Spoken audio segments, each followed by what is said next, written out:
Espace TV. Espace TV, le journal de 13h.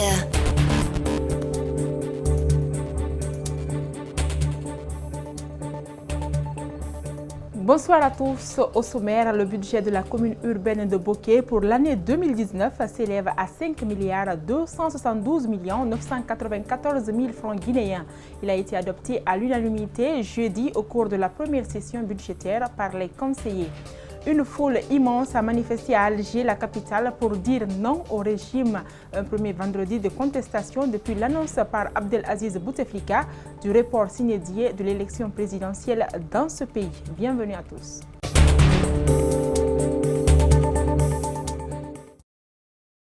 La première session budgétaire pour l'année 2019 a pris fin jeudi à Boké.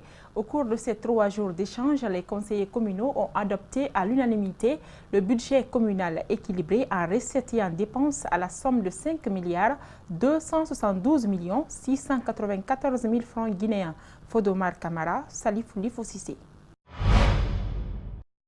Pendant 3 jours de débats fructueux entre les conseillers communaux de Boké, les résultats ont abouti aux recommandations de la mise en place des commissions techniques de travail au sein du conseil communal, la valorisation des sites touristiques, l'organisation des groupements de femmes et associations de jeunes, ainsi que l'assainissement de la commune. Au terme de ces 3 jours de travaux, nous sommes parvenus à avoir un budget prévisionnel de 5 270 000 quelques poussières, dans lequel budget les 60% qui constituent les investissements se chiffrent à près de 3 milliards et quelques poussières. Et nous avons pour le fonctionnement 4 milliards en investissement et pour le fonctionnement 1 milliard 074 millions. C'est le budget qui a été discuté. Conscient des défis à relever, le maire député de Boké invite les conseillers à une meilleure collaboration. Vous avez vu aujourd'hui que l'ensemble des conseillers ont voté avec avis favorable sur ce budget que nous avons ensemble discuté, arrêté et adopté. Donc pour moi, c'est une satisfaction que tout début est ce premier conseil communal et que nous parvenons dans un esprit de collaboration, d'honnêteté, de travail que j'ai constaté à l'ensemble des conseillers. En se référant des sessions budgétaires précédentes, les autorités administratives de la préfecture ont apprécié ce budget prévisionnel adopté par la nouvelle mairie.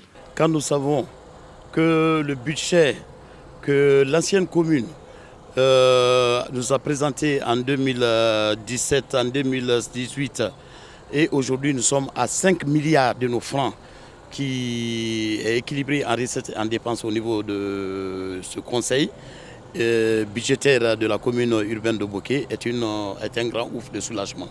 Cette première session ordinaire du conseil communal de Boké s'est déroulée dans un climat de participation active et une session au cours de laquelle les conseillers ont adopté le budget prévisionnel exercice 2019 qui s'équilibre en dépenses et en recettes à 5 272 694 994 francs guinéens, avec un taux d'investissement de 4 196 640 781 francs guinéens.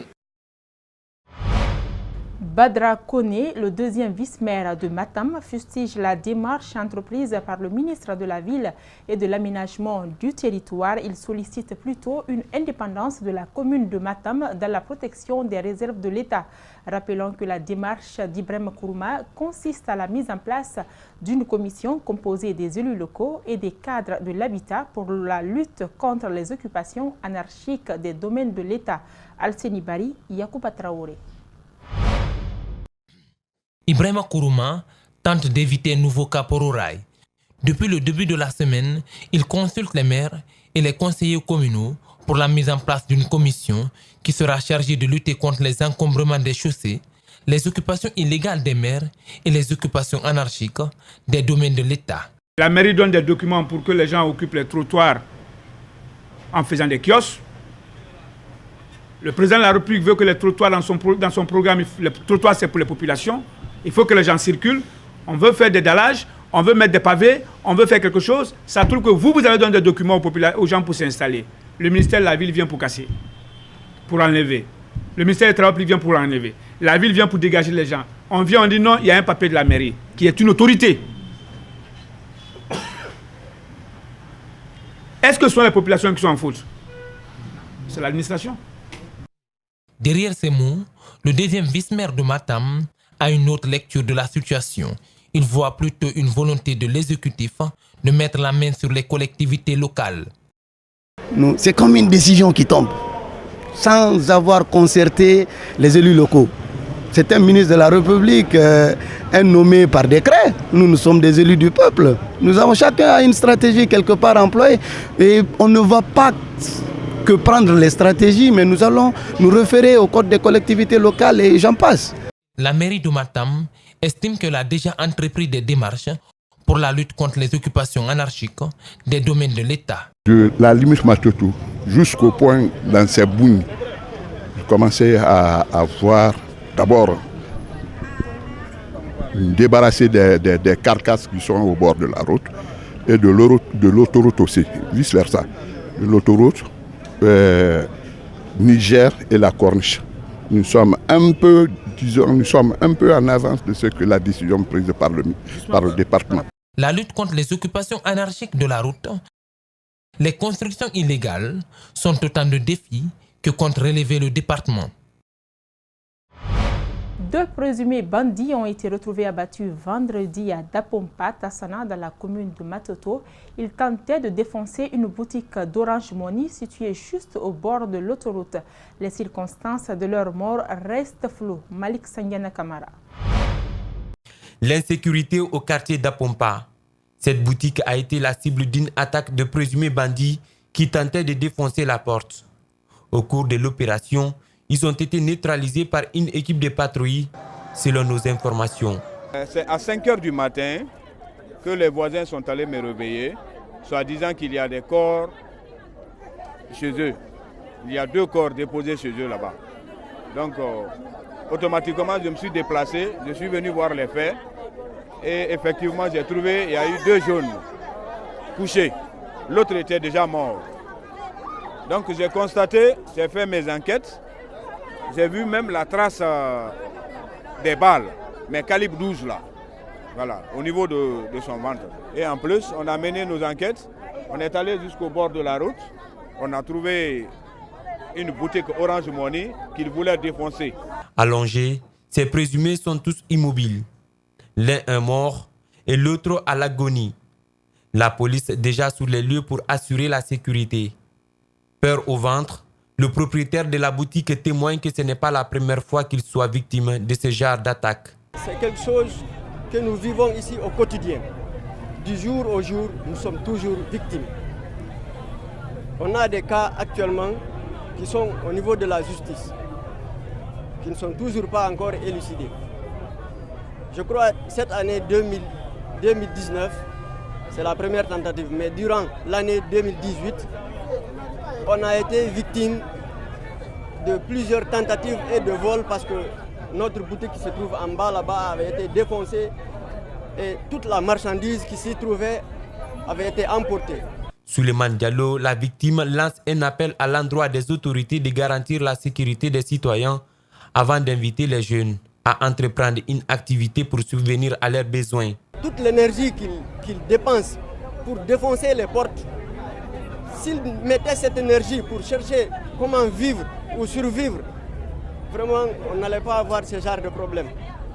Ce que nous pouvons demander aux autorités compétentes, c'est de nous sécuriser. Un pays sans sécurité, il n'y aura pas de développement. Les corps des 2 présumés bandits ont été transportés par la police. Pendant ce temps, des agents de la police continuaient leurs enquêtes sur le terrain. Le secteur de l'immobilier guinéen évolue dans l'informel. La structure Tindo Logistic Group compte inverser cette tendance. Pour atteindre son but, l'entreprise vient de créer son journal mensuel et son site internet pour mieux informer les citoyens. Cela pourrait considérablement réduire les conflits entre concessionnaires et locataires. Mamadou Kalisso, Aliouba. Tindo Logistic Group est une centrale internationale spécialisée dans les domaines de la logistique, des services généraux, création de sites web et de l'immobilier. Pourquoi nous sommes dans cette dynamique? C'est pour donner des nouvelles stratégies à la Guinée pour que nous sortons dans l'informel et que nous rentrons dans le formel, en donnant ce qu'on appelle ici les directives dans le cadre de l'immobilier, c'est-à-dire que dans le cadre de la gestion immobilière, conformément à les dispositions à la fois internes et externes. Le nouveau code civil guinéen, qui n'est pas encore promulgué, traite de façon générale la question de location. Pourtant, il devrait y avoir une loi qui réglemente spécialement ce secteur. Cela pourrait considérablement réduire les conflits entre concessionnaires et locataires. Cette structure compte se battre auprès des parlementaires pour qu'une loi soit votée dans ce sens. Pour y arriver, Tindo Logistique vient de mettre sur place un journal mensuel et un site internet qui traite uniquement des thèmes sur l'immobilier. Nous voulons proposer un débat autour de ce secteur pour mieux l'organiser. Il y a parfois des tentatives pour aller vers une loi qui réglemente le secteur de l'immobilier, ça n'aboutit pas. Et je crois que lorsque les citoyens seront bien informés, ils pourront être un jour ceux-là qui vont déclencher le processus, qui vont obliger, n'est-ce pas, nos décideurs à se pencher véritablement sur la question pour que ça soit réglé. Ça pourrait réduire les problèmes dans les quartiers, dans les familles. Des médias spécialisés sont rares en Guinée. Imo Contact donne le ton sur le domaine de l'immobilier. La parole sera donnée aux promoteurs immobiliers et aux juristes pour mieux édifier les citoyens.